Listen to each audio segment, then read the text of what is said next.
স্তন ক্যান্সার এক নীরব ও ধ্বংসাত্মক রোগ। সচেতনতার অভাবে প্রতি ঘন্টায় বাংলাদেশে একজন নারী মারা যাচ্ছে, যা আমাদের সমাজে এক বিশাল স্বাস্থ্যগত ও সামাজিক সংকট সৃষ্টি করছে। আজকের ভিডিও আপনাকে কেবল রোগের তথ্যই প্রদান করবে না, বরং আপনার বা আপনার প্রিয়জনের জীবনের নায়ক হতে সহায়তা করবে।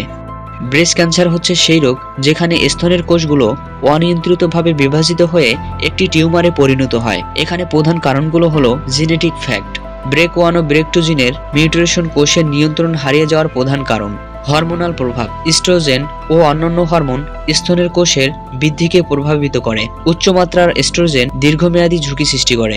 ডিএনএ ড্যামেজ, পরিবেশ দূষণ, ক্ষতিকর রেডিয়েশন বা রাসায়নিক সংস্পর্শে এসে কোষের ডিএনএতে পরিবর্তন ঘটায়, যা ক্যান্সার সৃষ্টি করে। অবশেষে যদি প্রাথমিক পর্যায়ে শনাক্ত করা না যায়, ক্যান্সারটি লিম্ফ নোড, ফুসফুস, লিভার ও হাড়ে ছড়িয়ে পড়তে থাকে। একে বলে মেটাস্টাসিস। সারা বিশ্বব্যাপী প্রতি 2 মিনিটে একজন নারী ব্রেস্ট ক্যান্সারে মারা যাচ্ছে।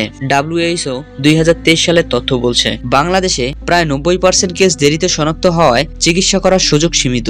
NICRB 2022 তথ্য বলছে। বাংলাদেশে ব্রেস্ট ক্যান্সারের পরিসংখ্যান উদ্বেগজনক। এখানে বেশ কিছু মৌলিক কারণ কাজ করে যাচ্ছে। 1. সচেতনতার অভাব ও লজ্জা। 67% নারী স্তন পরীক্ষা করতে সংকোচ করেন। 2. অস্বাস্থ্যকর খাদ্যাভ্যাস। প্রক্রিয়াজাত খাদ্য ও কম ফাইবারযুক্ত খাবারের কারণে শরীরে অতিরিক্ত ওজন ও হরমোনের ভারসাম্য বিঘ্ন হয়। 3. পরিবেশ দূষণ। কীটনাশক ও প্লাস্টিকের রাসায়নিক যেমন বিসফেনল ইস্ট্রোজেন রিসেপ্টরকে প্রভাবিত করে। 4. বিলম্বিত মাতৃত্ব। 30+ বয়সে প্রথম সন্তান ধারণ করলে ঝুঁকি 20% বেড়ে যায়। 5. জিনগত ঝুঁকি, পরিবারের ইতিহাস ও অনির্দিষ্ট ব্রেক মিউটেশন। একজন নারীর কথা শুনুন। আমি 2 বছর অসচেতন ছিলাম, ব্যথা সাধারণ মনে করেছিলাম। ডাক্তার দেখাতে গেলাম, তখনই জানলাম স্টেজ 3। স্টেজ 3-এ মূলত ডাক্তারদের আর করার কিছুই থাকে না। সামাজিক ও সাংস্কৃতিক বাধা। নারীরা প্রায়শই স্বাস্থ্য পরীক্ষা, ডাক্তারের কাছে যাওয়া থেকে লজ্জা ও সামাজিক সংকোচের কারণে বিরত থাকে। অর্থনৈতিক ও প্রাতিষ্ঠানিক দুর্বলতা। পর্যাপ্ত বিনামূল্যে স্ক্রিনিং ও চিকিৎসা ব্যবস্থার অভাব, যা রোগ শনাক্তকরণে বিলম্ব ঘটায়। পরিবেশগত প্রভাব। রাস্তাঘাটের ধুলা, শিল্প কারখানার রাসায়নিক নিঃসরণ ও খাদ্যদ্রব্যের দুষ্প্রাপ্যতা, এগুলো যৌথভাবে শরীরের হরমোনাল ব্যালেন্সে প্রভাব ফেলে। আপনি যদি আপনার জীবনের মূল্যবান সময় ও সুস্বাস্থ্য রক্ষা করতে চান, তাহলে নিয়মিত প্রতিরোধ ও প্রাথমিক শনাক্তকরণ অপরিহার্য।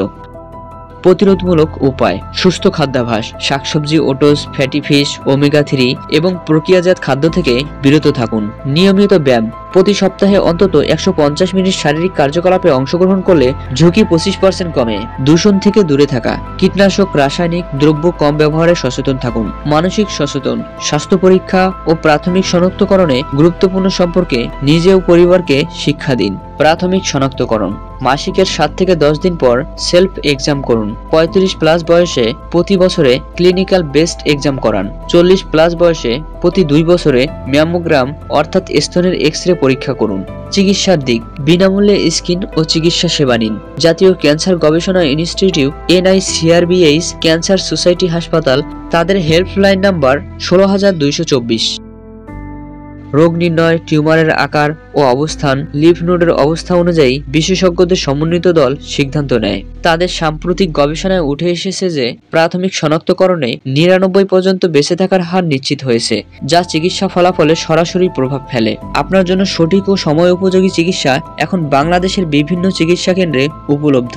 অনকোলজি ইউনিটে বিনামূল্যে স্ক্রিনিং ও পরামর্শ নিন। হেল্পলাইন নাম্বার 16224-এ আপনার যে কোনো প্রশ্নের উত্তর ও সহায়তা পাওয়া যাবে। সামাজিক সহায়তা। আপনার চিকিৎসা ও মানসিক স্বাস্থ্য রক্ষায় ব্রেস্ট কেয়ার নার্স ও সহায়ক ফোরামের ব্যবস্থা রয়েছে। একজন সার্ভাইভার বলেছেন, চিকিৎসা পেয়ে ও সহায়তার মাধ্যমে আমি আবার জীবনের আশার আলো দেখতে পেয়েছি। এছাড়াও সরকারি ও বেসরকারি সহযোগিতায় নিয়মিত সচেতনতা ক্যাম্পেইন ও স্ক্রিনিং প্রোগ্রাম অনুষ্ঠিত হচ্ছে, যা আমাদের সমাজে বিপুল পরিবর্তন আনতে সাহায্য করছে। আপনার ছোট্ট সচেতনতা ছড়িয়ে দিন। আপনার মা, বোন ও বন্ধুকে ট্যাগ করুন। এই ভিডিও শেয়ার করুন। ফেসবুকে ফিউচার মেডিক্স এডুকেশন পেজটা ফলো করুন। আমাদের অনুসরণ করুন, যাতে আমরা একসাথে এই রোগের বিরুদ্ধে লড়াই করতে পারি। সুস্থ থাকুন, সচেতন থাকুন। আসসালামু আলাইকুম। আল্লাহ হাফেজ।